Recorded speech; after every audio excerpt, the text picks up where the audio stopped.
Oseas capítulo 4, versículos del 1 al 6. ¿Usted sabe por qué les llaman los profetas menores? No porque fueran más chiquitos, ni porque fueran inferiores a los profetas mayores, sino porque el volumen de los libros es pequeño. O sea, son 10 capitulitos, 5, algunos de una hojita no más. Entonces por eso le llaman los menores, no es por nada más. Oseas capítulo 4, versículos 1 al 6. ¿Lo tenemos todos? Amén. Entonces, si lo tiene, póngase de pie un momento. Usted sabe que la palabra de Dios es bendita, sagrada. Entonces vamos a leer. Dice la palabra de Dios: oíd palabra de Jehová, hijos de Israel, porque Jehová contiende con los moradores de la tierra, porque no hay verdad, ni misericordia, ni conocimiento de Dios en la tierra. Perjurar, mentir, matar, hurtar y adulterar prevalecen, y homicidio tras homicidio se suceden, por lo cual se enlutará la tierra y se extenuará todo morador de ella, con las bestias del campo y las aves del cielo, y aun los peces del mar morirán. Versículo 4. Ciertamente hombre no contienda ni reprenda hombre, porque tu pueblo es como los que resisten al sacerdote. Caerás por tanto en el día, y caerá también contigo el profeta de noche, y a tu madre destruiré. Versículo 6. Mi pueblo fue destruido porque le faltó ¿qué? Conocimiento. Por cuanto desechaste el conocimiento, yo te echaré del sacerdocio, y porque olvidaste la ley de tu Dios, también yo me olvidaré de tus hijos. Amén. Dios nos bendiga a nosotros que hemos leído su palabra en esta mañana. Bueno, muy bien, démosle un aplauso al Señor, amén, y a su nombre. Gloriamos a nuestro Dios. Este pasaje, o por lo menos el versículo 6, para mí ha sido muy diciente siempre, porque realmente es así, tal cual lo describe el pasaje, tal cual es lo que estamos viviendo hoy, y tal cual lo que vivió el pueblo de Israel en aquel entonces. La falta de conocimiento de Dios, si usted observa los primeros versículos, lleva inevitablemente a la inmoralidad, lleva inevitablemente a la destrucción. Y sabe algo que es lo que más me llama la atención, en el versículo 6, que es donde está esa frase célebre: mi pueblo se perdió por falta de conocimiento. ¿A quién le está reclamando Dios primordialmente? Obviamente a todo el pueblo, pero hay alguien en particular a quien Dios le reclama, ¿cierto? Por la falta de conocimiento. ¿A quién es? ¿Sí lo leyó? Al sacerdocio. Y la Biblia dice, si nosotros nos vamos al libro de Primera de Pedro, que usted y yo ahora somos ¿qué? Sacerdotes. En otras palabras, ¿quiénes son los encargados de mostrarle al mundo el conocimiento de Dios? Pues los sacerdotes, o sea, nosotros. En otras palabras, si yo como sacerdote soy ignorante y llevo a otros también a la ignorancia, soy delante de Dios doblemente culpable. ¿Me entiende? Usted y yo como cristianos somos doblemente culpables, doblemente responsables, porque sabiendo, como dice la Biblia, hacer lo bueno, muchas veces no lo hacemos. Entonces, el día de hoy, ¿de qué vamos a hablar, pastor? Vamos a hablar de el peligro de la ignorancia. Ese es el título de la enseñanza de hoy. El peligro de la ignorancia. Y usted se puede dar cuenta el estado de la iglesia hoy. Usted se puede dar cuenta de cómo se han levantado tantos falsos maestros, tantas falsas enseñanzas, tantas personas detrás de ellos. Y todo eso es fruto ¿de qué? De la ignorancia. Todo eso es fruto de que el pueblo de Dios hoy en día no se está preparando, de que el pueblo de Dios hoy en día realmente no conoce a Dios, de que el pueblo de Dios hoy en día realmente no se toma el tiempo de vivir una vida de estrecha comunión con el Dios de los cielos. Amén. Entonces, ya leímos el pasaje y yo quiero antes que nada hacer un pequeño contexto. Quiero decir dos cosas como manera de introducción en esta enseñanza. La primera cosa que le quiero decir es que aunque somos la generación con más acceso a la palabra de Dios, o sea, usted no va a encontrar en la historia una generación que tenga más acceso a la palabra de Dios que nosotros. Nosotros tenemos la palabra de Dios en internet, tenemos diferentes versiones, tenemos predicadores también excelentes, tenemos radio, tenemos televisión. O sea, nosotros no tenemos excusa delante de Dios por ser ignorantes de su palabra ni ignorantes de lo que Él es. Sin embargo, tenemos una generación que es muy pobre en el conocimiento de las Escrituras. O sea, es paradójico. Tenemos más Biblias, tenemos más información, tenemos más capacidad de acceder a la verdad, de entender la Biblia tal cual fue escrita, y sin embargo, tenemos una generación que muy poco conoce la palabra del Señor. Tenemos creyentes que tienen en sus Biblias 5 o 6 Biblias, ¿y cuál de todas leen? Ninguna. Creyentes que tienen enciclopedias, diccionarios bíblicos, comentarios, ¿y cuál de todos leen? Ninguno. ¿Por qué? Porque nos hemos conformado, como dice la palabra de Dios en Romanos, a este siglo. Entonces, esa primera cosa le quiero decir. La segunda cosa, que para mí ha sido muy importante, y es que desde la Reforma, usted sabe que la Reforma comenzó con varios hombres, pero el más famoso, el más célebre es Martín Lutero, ¿cierto? Martín Lutero, dice pues la historia, se rebela contra la autoridad papal y saca sus 95 tesis, y a partir de ahí viene una revolución que llega hasta el día de hoy. Gracias a esa revolución estamos usted y yo aquí. Pero algo muy interesante de los reformadores es que ellos le enseñaron a la gente a leer y a escribir. Y usted dirá, ¿por qué, pastor? Porque resulta que durante muchos años la Iglesia Católica tuvo el monopolio, digamos, de la Biblia. O sea, no cualquiera tenía acceso a la palabra de Dios. Muy pocos sabían hablar y escribir latín, y era el idioma que utilizaban. Entonces, de alguna manera la gente era susceptible a la manipulación porque no sabían. O sea, es como si yo solamente tuviera la Biblia y usted no tuviera acceso a ella y a usted le toca creerse todo lo que yo le diga. Así era en esa época. Entonces, ¿qué hizo, por ejemplo, Lutero? Lutero tradujo la Biblia del latín al alemán. ¿Y sabe qué hacía Lutero? Él salía a las calles para ver cómo hablaba la gente, y a partir de cómo hablaba la gente, poder escribir, traducir la Biblia de manera de que ellos la pudieran entender. Ya después otros la tradujeron al inglés, otros la tradujeron al español. Los reformados se preocuparon por fundar universidades, por fundar escuelas, porque ellos sabían que era necesario que los cristianos pudieran leer la Biblia en su propio idioma y ellos mismos pudieran entender lo que estaba revelado ahí. Amén. Entonces mire que esas dos cosas apuntan a que nosotros tenemos que recuperar algo que comenzó allá en la Reforma, pero que hoy en día se está perdiendo. Entonces vamos a continuar. ¿Qué es la ignorancia entonces? La ignorancia nosotros la podemos ver desde dos perspectivas. Me disculpa un momentico, yo tomo agüita. Entonces, ¿qué es la ignorancia? Lo podemos ver desde el contexto netamente natural. O sea, de lo que todo el mundo sabe, ¿cierto? ¿Qué es la ignorancia? ¿Quién me dice en el contexto natural qué entendemos por ignorancia? Falta de estudio, falta de conocimiento, exactamente, no le demos más vueltas, esa es la definición. Ignorancia es falta de conocimiento en el contexto netamente natural. Ahora, en el contexto espiritual hay otros elementos que se suman, porque no solamente es conocimiento. También hay otros elementos que entran a confluir ahí. Entonces, en el contexto espiritual, cuando nosotros hablamos de ignorancia, escúcheme bien lo que le voy a decir. Primero que todo es ausencia de sabiduría. Pero la sabiduría en el contexto bíblico no es netamente conocimiento. Sabiduría es conocer la voluntad de Dios, conocer a Dios y aplicar ese conocimiento en mi vida. Eso es sabiduría. Usted conoce una persona sabia, espiritualmente hablando, cuando es una persona que sabe, que conoce lo que Dios ha revelado, pero que vive eso que Dios ha revelado. Porque también conocemos personas que saben mucho, pero no aplican. Entonces, a veces nosotros llamamos sabio a una persona que tiene mucho conocimiento, pero bíblicamente ese no es el sabio. El sabio es aquel que sabe, pero aplica. O sea, su vida está regida por los principios de Dios. Y la pregunta es, Estamos rigiendo nuestras vidas por los principios de Dios. Estamos rigiendo nuestras familias por los principios de Dios. Estamos rigiendo la iglesia por los principios de Dios.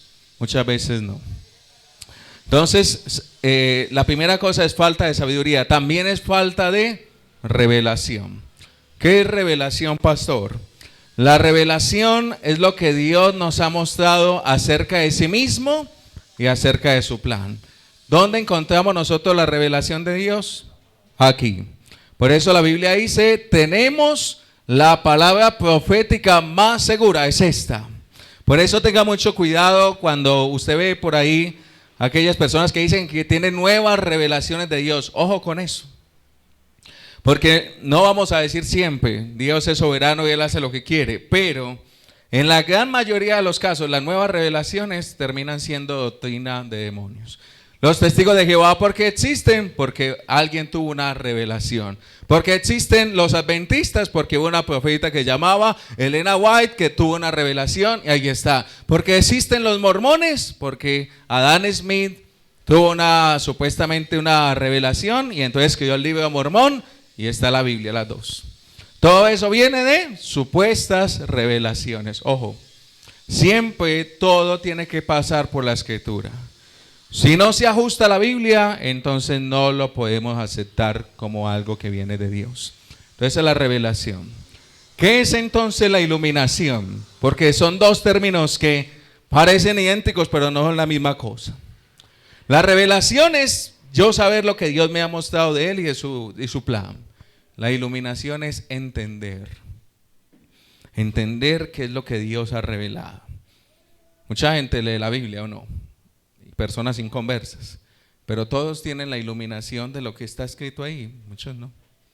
Porque en el momento que yo tengo la iluminación, esas palabras que yo estoy leyendo automáticamente me van a llevar al arrepentimiento, automáticamente me van a convencer de pecado, automáticamente me van a mostrar que si yo no acepto a Cristo, yo estoy condenado y que solamente Cristo es el camino que tenemos para ir al cielo. Pero mucha gente lee lo que usted y yo leemos, pero para ellos es irrelevante porque no tienen la iluminación.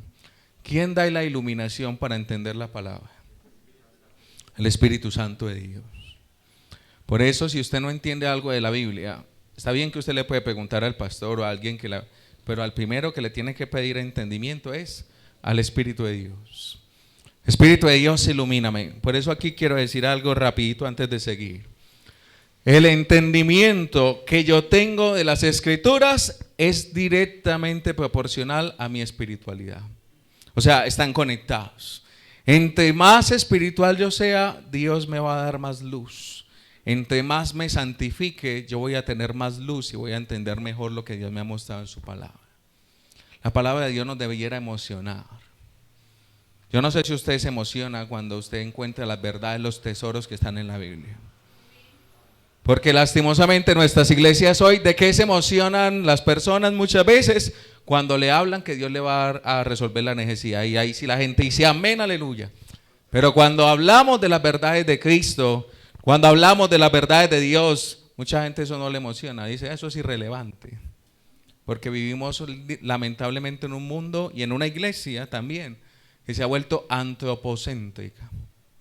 Entonces lo más importante de ir a la iglesia es que Dios me dé y que Dios haga lo que yo necesito, pero ese no es el objetivo de venir a la iglesia. El objetivo de la iglesia es conocer a Dios, que Dios se revele a mi vida, que Dios se glorifique en mí, y esas cosas que nosotros a veces teníamos en el primer lugar son las añadiduras. O sea, si yo a Dios le doy el lugar en mi vida que Él se merece, si realmente Él es el Señor, si realmente yo amo conocerlo y buscarle, el Señor se va a ocupar de mis otras cosas.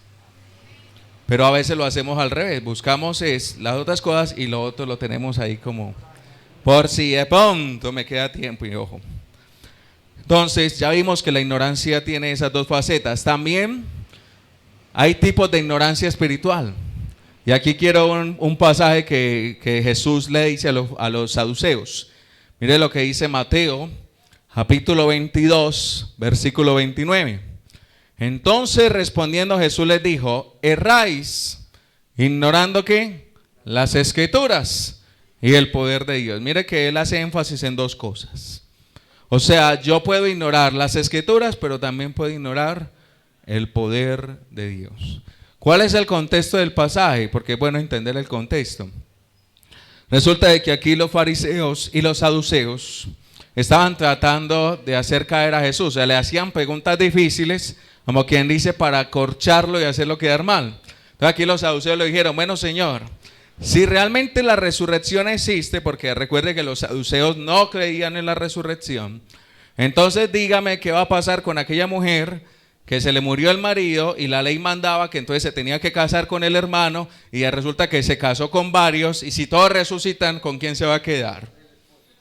¿Con quién se va a quedar? Y entonces donde Jesús le dice estas palabras, ustedes erran, porque ustedes no conocen ni las escrituras, ni tampoco conocen el poder de Dios. Es donde le dice que cuando resucitemos, seremos como los ángeles de Dios y que no nos vamos a casar ni nada de eso. Entonces le quería aclarar el contexto. Ahora, tomando como referencia estas palabras de Jesús, entonces la ignorancia de las escrituras nos va a llevar a nosotros a inevitablemente tener un concepto distorsionado de Dios. Pero también hay otra ignorancia que para mí también es bastante peligrosa, y es la ignorancia de no tener un Dios vivo. O sea, la ignorancia de no conocer a Dios cara a cara, y eso lo podemos hacer en la intimidad. Hay creyentes que saben Biblia, pero no tienen comunión con Dios. O sea, tienen saber acerca de Dios, pero no conocen al Dios real que se ha revelado a sus vidas. Y hay otros que sí se esmeran mucho en conocer a Dios en la oración, pero tienen un conocimiento pobre de las escrituras y terminan también haciendo un desastre. Entonces usted conoce gente que ora mucho, pero va a preguntarle usted acerca de teología, acerca de lo que la Biblia dice, terminan diciendo unas barbaridades. Pero hay otros que saben mucha Biblia, pero como no oran ni buscan a Dios, algunos terminan hasta siendo ateos. Entonces, hermano, ¿cómo tenemos que ser nosotros? Equilibrados. Conocer la palabra de Dios, porque Dios se ha revelado ahí, pero al mismo tiempo buscarlo íntimamente para que Él se revele a mí de forma personal, para que yo entienda que lo que está escrito en la palabra realmente se hace vida en mí, para que yo entienda que cuando la Biblia dice que Dios es mi pastor, Él efectivamente es mi pastor, que cuando Él dice que Él es mi proveedor, Él efectivamente Él es mi proveedor, que cuando la Biblia dice que Él me ama, efectivamente Él me ama. Y eso lo descubre uno en la oración íntima y secreta con Dios. Amén, así es. Bibliocéntricos, cristocéntricos. ¿Está claro hasta acá, hermano? ¿Estamos bien? Bueno, muy bien. Entonces vamos a continuar. Los peligros de la ignorancia. Aquí quiero mencionar algunos peligros de la ignorancia. El primer peligro, que lo vimos también aquí en Oseas, es el peligro de la inmoralidad. Mucha gente, ¿por qué hoy en día hace las cosas que hace? Porque no sabe qué es lo que Dios demanda. Y el rasgo que más se evidenciaba en el pueblo de Israel, cuando ellos no tenían un conocimiento verdadero de Dios, era que terminaban haciendo un montón de cosas que Dios detestaba, como por ejemplo adorar dioses falsos, como por ejemplo casarse con personas que no eran propiamente del pueblo, entre muchas otras cosas más. Amén. Todo eso era fruto de la ignorancia. Entonces mire lo que dice la Biblia aquí en Efesios capítulo 4 versículos 17 al 19. Dice: esto pues digo y requiero en el Señor, decía el apóstol Pablo, que ya no andéis como los otros, ¿qué? Gentiles, que andan ¿en qué? En la vanidad de su mente, teniendo el entendimiento entenebrecido, ajenos de la vida de Dios, ojo, por la ignorancia que en ellos hay, por la dureza de su corazón, los cuales, después que perdieron toda sensibilidad, se entregaron a la lascivia para cometer con avidez toda clase de ¿qué? De impureza. Entonces mire que aquí claramente la Biblia nos muestra que el hombre natural, ¿quién es el hombre natural, hermanos? O la persona natural. Es aquel que todavía no ha sido regenerado.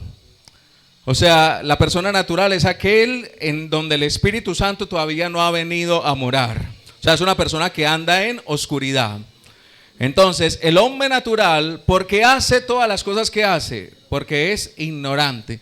¿Y por qué es ignorante? Porque su corazón está endurecido. ¿Y por qué está endurecido el corazón? Porque muchas veces nos hemos, digámoslo así, encerrado en nuestros razonamientos y hemos desechado la verdad de Dios. Jesús en Juan capítulo 3 dice algo muy importante.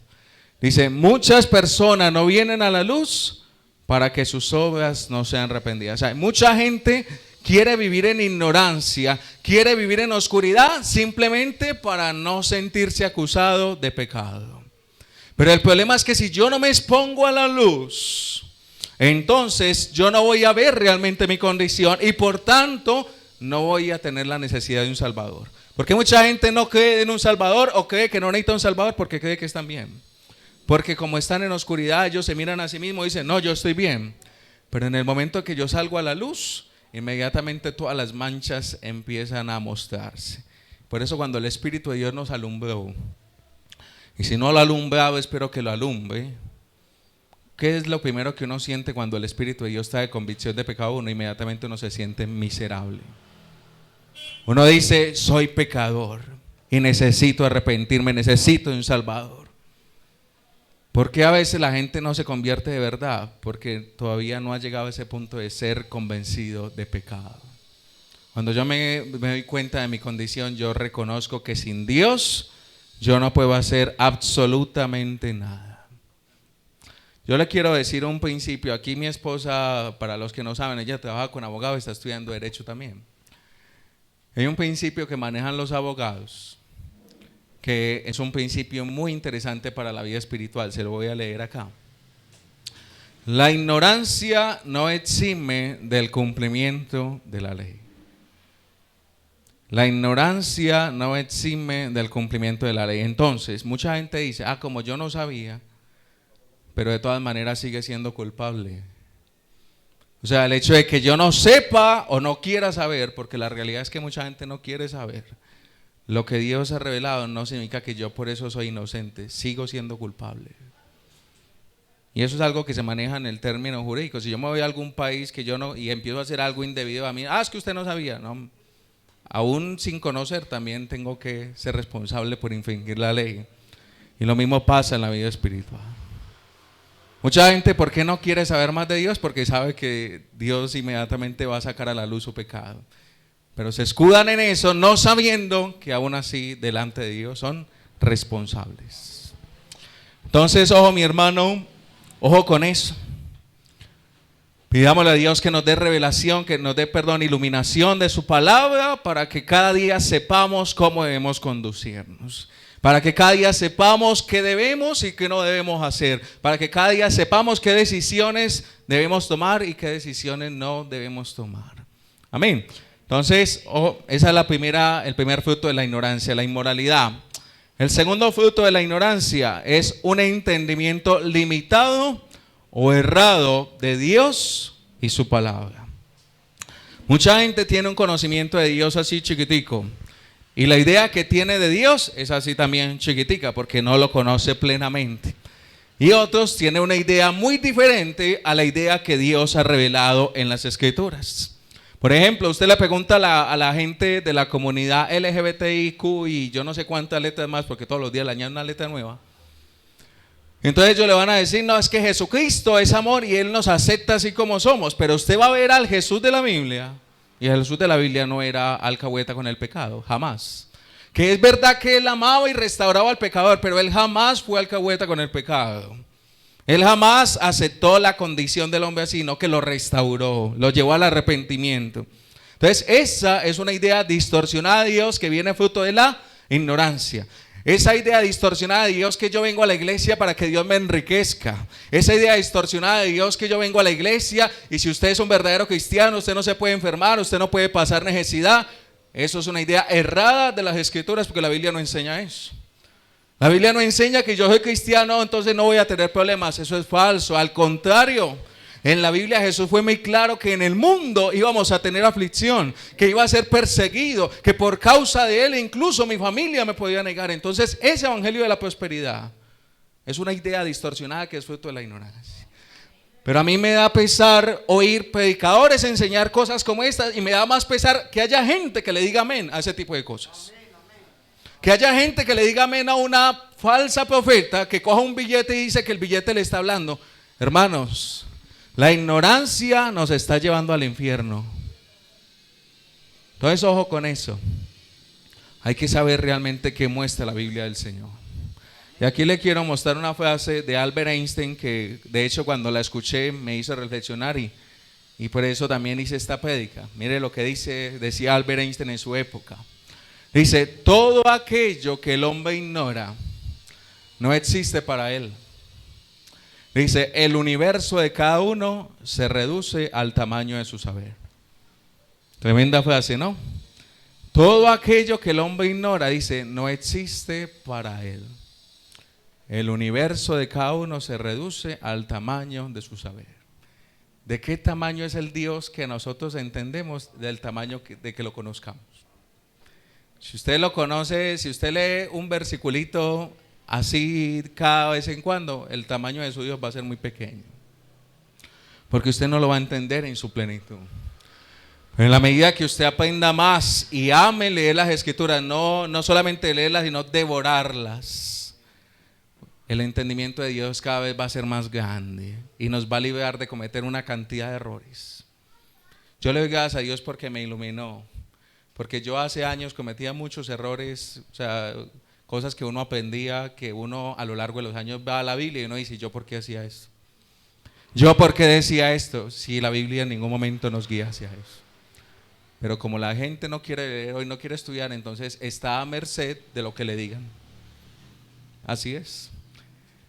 Entonces, en la Biblia, y yo quiero que este punto quede muy claro, en la Biblia Dios se ha revelado progresivamente. La revelación que tenía Abraham de Dios era muy limitada todavía.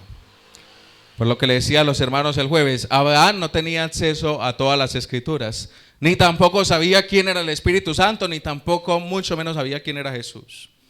Entonces mucha gente dice, es que yo quisiera estar en los tiempos de Abraham, pero es que Abraham tenía una visión todavía muy corta de Dios. O sea, Dios se le había revelado, pero todavía no plenamente. Es que yo quisiera estar en el tiempo de Elías. Elías tenía una visión más completa, porque ya tenía la ley, pero todavía no estaba completa del todo. Nosotros que ahora estamos, digamos, en esta época donde ya la Biblia está completa y donde ya Cristo vino, nosotros tenemos una revelación mucho más amplia de lo que es Dios. Porque la máxima revelación de Dios, ¿quién es? Es Jesucristo. O sea, usted en Cristo ve la máxima revelación de Dios. Y en su palabra, pues vemos todo lo que Él nos ha revelado. Pero hay gente que se quedó en el Antiguo Testamento. Entonces hay gente que todavía tiene esa idea de que Dios, entonces, o si yo cometo un pecado, inmediatamente entro a condenación porque ya no he entendido la gracia y el perdón de Dios en Cristo, ¿cierto? Entonces tengo que tener esa idea completa para que mi idea de Dios sea conforme a las Escrituras. ¿Está claro, hermanos? Entonces, mi invitación como su pastor es, hermano, lea la Biblia, pero léala completa, no solamente lea los salmos o los proverbios, léala completa para que usted sepa quién es el Dios que se ha revelado desde el Génesis hasta el Apocalipsis. Amén. Vamos a seguir. Otro peligro de la ignorancia. La ignorancia nos lleva a la necedad. ¿Qué es la necedad, pastor? Cuando uno persiste en el error. O sea, cuando uno le dicen así no es y uno dice sí, es así. Eso es una persona necia y la ignorancia nos lleva a eso. Mire lo que dice la palabra de Dios, Romanos capítulo 1, versículos 22 al 23. Profesando ser sabios, ¿qué pasó? Se hicieron como necios. Y cambiaron la gloria del Dios, ¿qué? En semejanza de imagen de hombre corruptible, de aves, de cuadrúpedos y de reptiles. O sea, mire hasta dónde nos puede llevar la ignorancia y la necedad. Dios se ha revelado, Dios se ha mostrado, pero ¿qué ha pasado con el hombre? Que el hombre ha querido ser sabio en su propia opinión y entonces en vez de glorificar al verdadero Dios, en vez de exaltar al verdadero Señor del universo, termina adorando dioses falsos. En esa época animales Y hoy en día otros dioses como el poder, otros dioses como el dinero, otros dioses como el reconocimiento, como la fama, pero todo el resultado de ser sabios en nuestra propia opinión. Aquí le quiero mencionar algo. Hay un síndrome psicológico que se llama el síndrome de Ubris. ¿Se ha escuchado ese síndrome? Es el síndrome o la enfermedad de aquellos que creen saberlo todo. Usted no se ha encontrado con personas que ellos siempre tienen la razón. Así usted les muestre, ellos no, es que es como yo digo, así es. Es un síndrome, estaba leyendo un poco, es un síndrome que le da mucho a los gobernantes. O sea, las personas que tienen poder tienden a sufrir mucho del síndrome de Ubris. O sea, como quien dice, así como yo digo, así tiene que ser. Pero nosotros los seres humanos no estamos llamados a hacer lo que nosotros queramos, sino a hacer lo que Dios quiera, ¿cierto? El apóstol Pablo lo decía muy bien en Gálatas capítulo 2 versículo 20, dice: con Cristo estoy juntamente ¿qué? Crucificado, y ya no vivo yo, mas vive Cristo en mí, y lo que vivo en la carne, lo vivo en la fe del Hijo de Dios, el cual me amó, se entregó a sí mismo por mí. O sea, mi vida ya no es para agradarme a mí mismo, ya es para agradar al Señor. Entonces, mucho cuidado, porque cuando nosotros ignoramos la voluntad de Dios, tendemos a ser sabios en nuestra propia opinión. Pero en la iglesia, escúcheme bien lo que le voy a decir, que esto es muy importante. En la iglesia no importa la opinión ni del pastor ni de la oveja. Lo que importa es lo que Dios dice. O sea, yo puedo tener una opinión diferente, pero si mi opinión es contraria a lo que dice la Biblia, entonces mi opinión no tiene valor. Por eso en el púlpito no se dan opiniones. En el púlpito se dice lo que la Biblia enseña. De pronto yo les puedo decir, hermano, yo pienso esto, pero por encima de lo que yo pienso, la Biblia. Sí, hermano. Por eso dice la palabra, el que cree en mí como dice la Escritura, es como dice la Escritura, no como digo yo, como dice la Escritura. Amén, así es. Por eso de verdad que yo le doy gracias al Señor por esos hombres que Él ha levantado en los últimos tiempos, que estudian la Biblia seriamente, porque de ellos se ha aprendido mucho. O sea, porque a veces uno cogía un versiculito y lo que a mí me parecía eso enseñaba, y uno se olvida de todo el contexto y de la historia. Y realmente, ¿qué quiso decir Dios ahí? Muchas predicaciones hoy en día, ¿qué son? Un pastor que coge un versículo que medianamente le gusta a la gente y empieza a contar testimonios. Y la prédica son testimonios. Pero no enseñan realmente lo que está ahí. Porque es que para usted hacer una prédica buena tiene que estudiar, y estudiar bastante. Tiene que leer mucho para usted realmente ver la luz de lo que el texto quiere mostrar. Pero mucha gente no quiere eso. Quiere el camino corto. Y el camino corto nos va a llevar a la perdición si no nos ponemos las pilas. Por eso, hermano, vuelvo y digo: pastor, no tengo buena memoria. Pídale a Dios que Dios le da buena memoria para que se aprenda su palabra. Conozco gente que no sabía leer y en la Biblia Dios le enseñó a leer.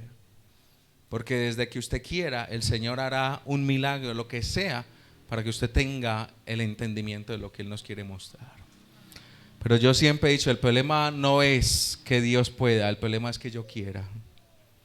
Dios sí puede, pero a veces el que no quiere soy yo, el que no me dispongo soy yo, el que no me esfuerzo soy yo. Mucha gente dice: pastor, no puedo. Muchas veces no es que no pueda, el problema es que a veces no nos disponemos para. Yo conozco gente que hace unos sacrificios impresionantes y uno dice: de verdad que no es, el que quiere puede. El que quiere puede. Pastor, es que yo trabajo mucho, pero hay gente que si tiene que trasnochar o tiene que madrugar más, lo hace porque quiere tener comunión con el Señor. Entonces, hermanos, no nos acomodemos tanto. Como decía Pablo a los Efesios: despiértate, tú que duermes, levántate de los muertos y te alumbrará ¿quién? Jesucristo. Amén. Sigamos. Otro peligro de la ignorancia: nos lleva a la condenación. Eso es la consecuencia más grave que tenemos. Y aquí un versículo que yo uso mucho. Usted dirá: pastor, el mismo versículo, pero es una realidad. En 1 Timoteo capítulo 4 versículo 16 decía Pablo a Timoteo: ten cuidado de quién, de ti mismo. ¿Y de qué más? De la doctrina. Dice: persiste en ello, pues haciendo esto, ¿qué pasará? Te salvarás a ti mismo y a los que te oyeren. O sea, en otras palabras, si yo como maestro de la palabra del Señor, le tengo una responsabilidad muy grande con Dios, me esmero por enseñarle a usted la Biblia correctamente, me voy a salvar yo, pero también voy a llevar a la salvación a mucha gente. Pero si yo enseño la Biblia erróneamente, o si yo tuerzo las escrituras para que digan lo que yo quiero que digan, entonces me voy a condenar yo y al mismo tiempo me voy a arrastrar a quién sabe cuántos más. Por eso, entonces a mí me parece tan delicado personas que salen en televisión y dicen unas cosas, hermanos. Ellos no saben las consecuencias tan tremendas que están acarreando sobre ellos y sobre todas esas personas. Hay que tener mucho cuidado cuando usted vaya a hablar la palabra del Señor, cuando usted vaya a hablar en nombre de Dios. Asegúrese que realmente sea Dios el que esté hablando. Porque hoy en día todo el mundo dice, Dios me dijo, Dios me mostró, y visiones y sueños, y va uno a mirar y Dios por ningún lado. Y eso es blasfemar o no blasfemar, eso es usar en vano el nombre de Dios. La Biblia dice, no usarás en vano el nombre del Señor. Entonces, si usted no está seguro que fue Dios, espere. Por eso no le diga amén a cualquier cosa. No diga amén a la ligera, que vio tal predicador, amén. No, amén, no, espere un momentico. Está hablando conforme a la palabra de Dios, lo que el Señor le mostró realmente, o lo que esa persona dice que Dios le mostró realmente se ajusta a la Biblia. Bueno, mire a ver, y si usted realmente lo filtró, de pronto, bueno, recíbalo, y si no, rechácelo. Yo por eso cuando a mí me dan una profecía, yo no digo inmediatamente amén, no.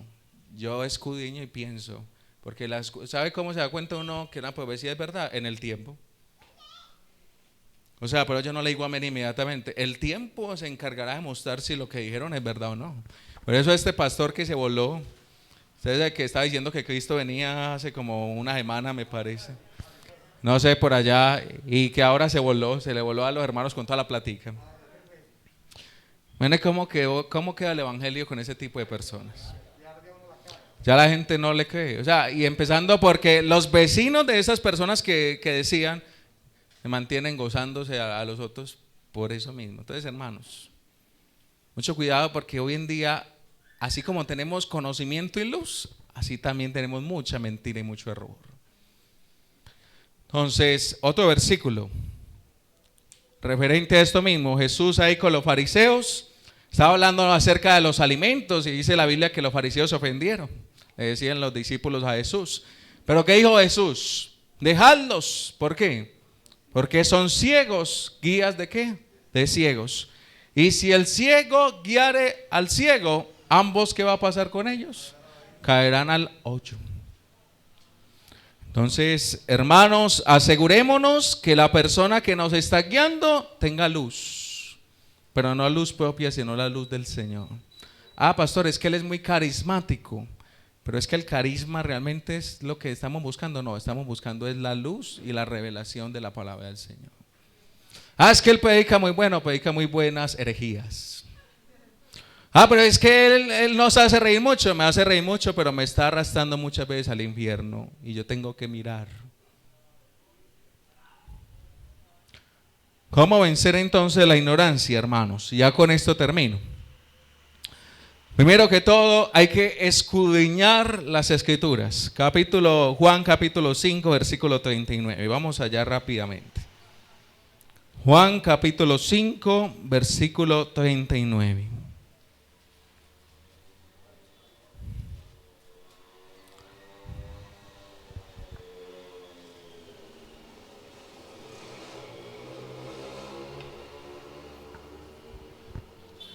Amén, ¿lo tenemos ya? Mire lo que dice, escudriñad ¿qué? Las escrituras, porque a vosotros os parece que en ellas tenéis ¿qué? La vida eterna, y ellas son las que dan testimonio de ¿quién? De mí, o sea, de Jesucristo. ¿Qué es escudriñar? Es cuando usted mira algo minuciosamente. O sea que si aplicamos eso a nuestra lectura de la Biblia, ¿será que yo leyendo un capítulo a la Biblia así por encimita estoy escudriñando la Biblia? No, señor. Escudriñar la Biblia es que usted coge un capítulo, lo lee varias veces para realmente entender qué es lo que están queriendo. Y si usted de pronto tiene más conocimiento, va a buscar un diccionario bíblico. Y si de pronto tiene más experiencia, puede buscar un predicador de Sana Doctrina que le aclare qué están diciendo ahí. O un comentario, ¿sí me entiende? O si usted todavía es más diligente, usted se va a leer el libro completo para saber cuál es el contexto global del libro y después interpretar el texto correctamente. Para que uno sepa ese texto en qué, o sea, qué es lo que está pasando alrededor del texto. Que muchas malas interpretaciones de la Biblia, ¿por qué pasa? Porque usted coge el versículo aislado y entonces, es que el versículo dice esto, pero se olvidan qué está diciendo alrededor. Por ejemplo, el famoso versículo Filipenses 4:13. Ese es un versículo famosísimo. Todo lo puedo en Cristo que me fortalece. Pero cuando Pablo dice todo lo puedo en Cristo que me fortalece, ¿a qué está refiriéndose específicamente? Está refiriéndose a que nosotros como creyentes podemos estar contentos en la abundancia, pero también en la escasez. Entonces, de manera que si usted tiene escasez y usted no se regocija en Dios, entonces usted no está cumpliendo el versículo de todo lo puedo en Cristo que me fortalece. Pero si el Señor me bendice y estoy agradecido y estoy tal vez en una crisis económica, también estoy agradecido, entonces ahí sí puedo decir todo lo puedo en Cristo que me fortalece. El contexto de lo que está hablando el apóstol Pablo. ¿Me entiende? Otro versículo muy mal interpretado: la vida y la muerte están en el poder de la lengua. Entonces mucha gente dice, sí ve. Entonces lo que yo declare, eso es lo que voy a recibir, pero eso es antibíblico. Porque la Biblia no enseña eso. El que tiene poder para crear a través de sus palabras es Dios. Yo no creo nada a través de mis palabras. Pero entonces, ¿qué está diciendo el pasaje, pastor? Que es muy delicado. Cuando yo hago negocios o digamos yo empeño mi palabra, entonces ahí estoy cosechando vida o muerte. Pero mira que el contexto es muy diferente al que muchas veces le explican a uno. Y así le pudiera mencionar una gran cantidad de versículos que nosotros hemos usado y que como ignoran el contexto están mal interpretados. ¿Está claro, mis hermanos?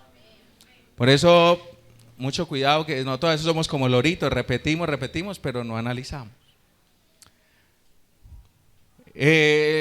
¿Cómo vencer la ignorancia, hermanos? Discerniendo lo que escuchamos, o sea, en otras palabras, analizando. Vamos al libro de Hechos, capítulo 17, versículo 10 al 11.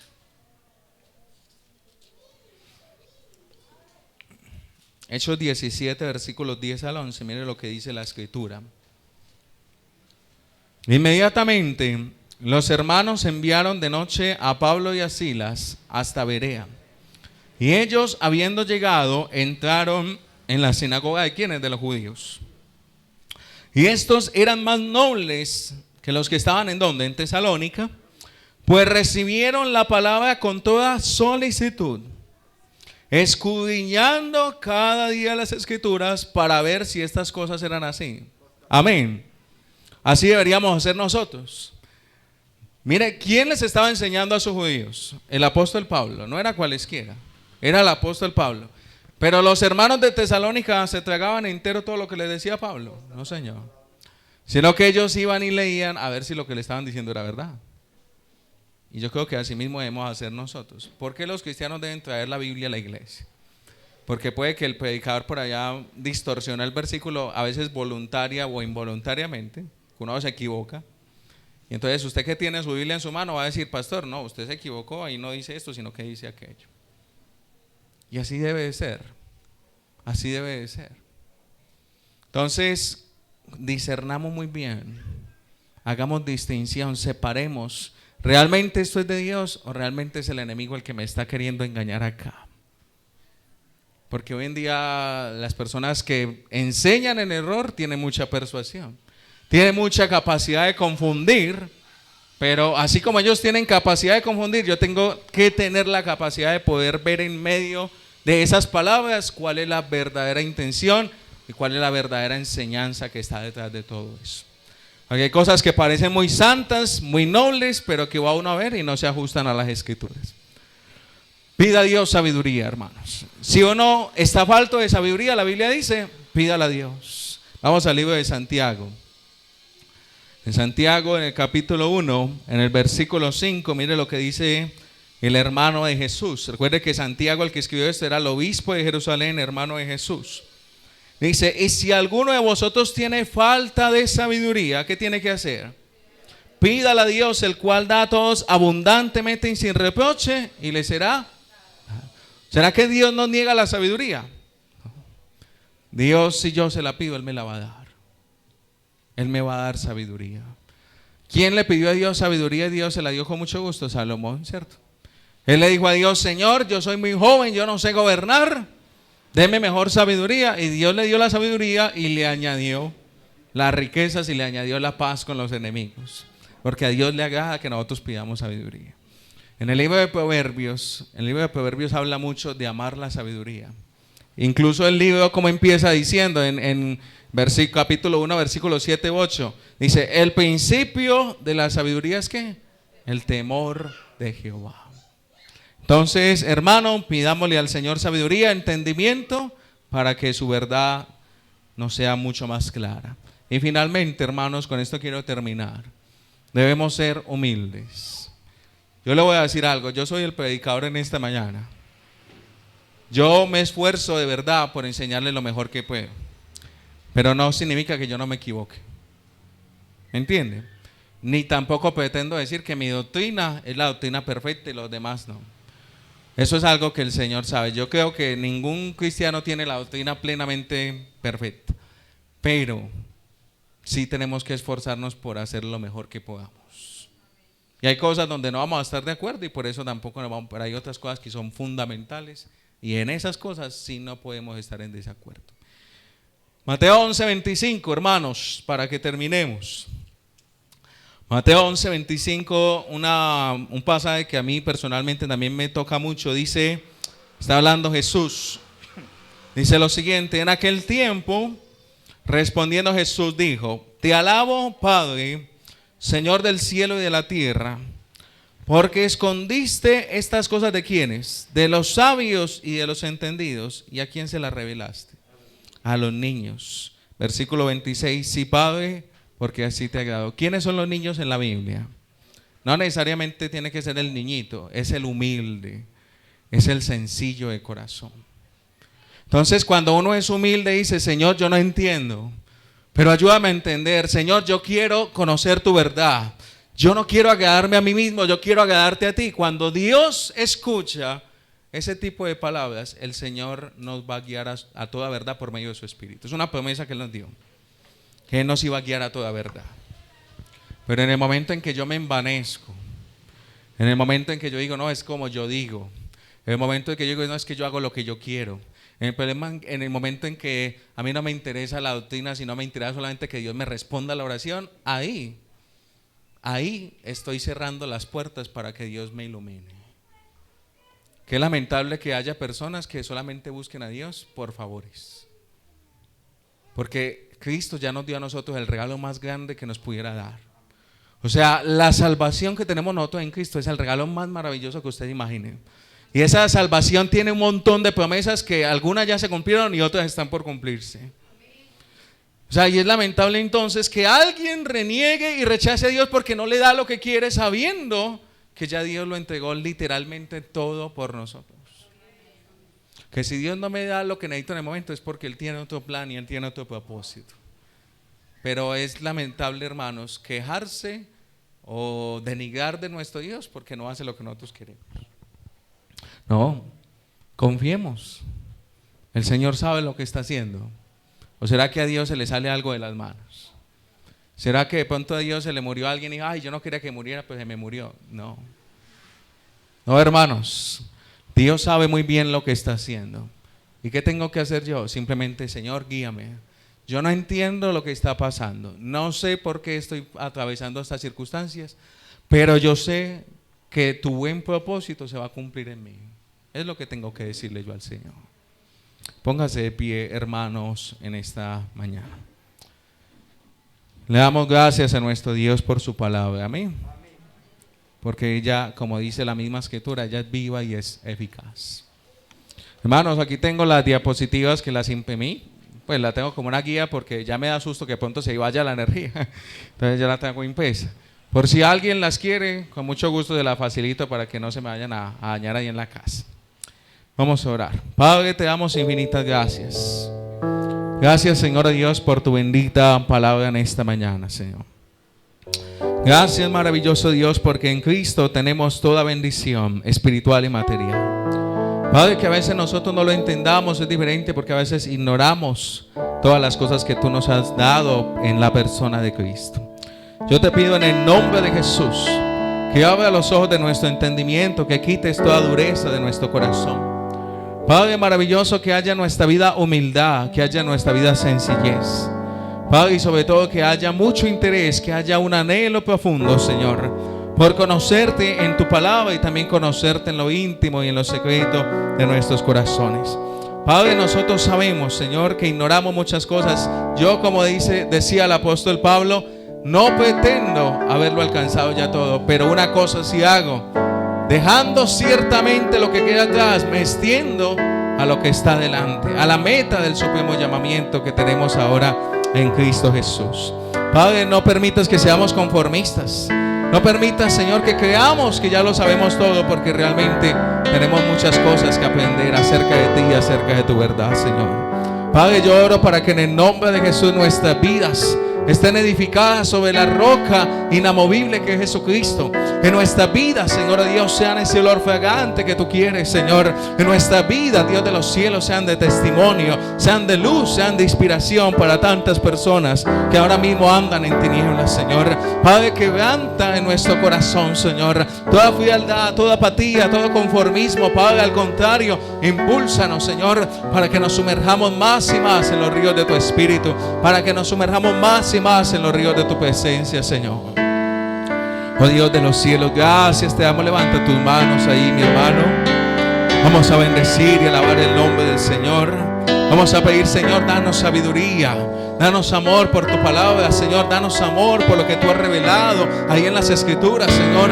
Danos amor por la oración. Queremos conocerte en lo íntimo, Señor. Yo no quiero conocer el Dios del pastor, quiero conocer el Dios que se ha revelado a mí, el Dios que se ha mostrado a mí de forma personal, de forma íntima, Señor Dios. Aleluya. Obra en cada uno de nosotros, Padre, para que no solamente nosotros te conozcamos, sino también para que enseñemos a otros el verdadero camino, para que guiemos a otros a la luz, para que guiemos a otros a la verdad, para que guiemos a otros a ti, Señor, al único Dios verdadero, y a Jesucristo, Señor, al que tú has enviado.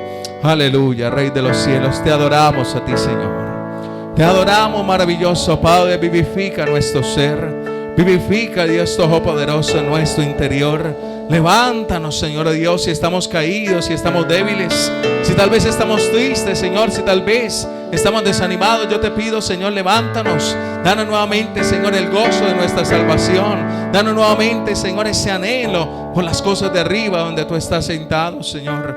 En el nombre maravilloso de Jesús. Hoy te adoramos y te glorificamos solamente a ti, bendito Rey. Aleluya, Dios Todopoderoso. Grande y sublime eres tú, Señor. Grande y maravilloso eres tú, Señor Dios. Guíanos siempre por caminos de justicia. No aparte de nosotros, como decía David, tu Espíritu, Señor.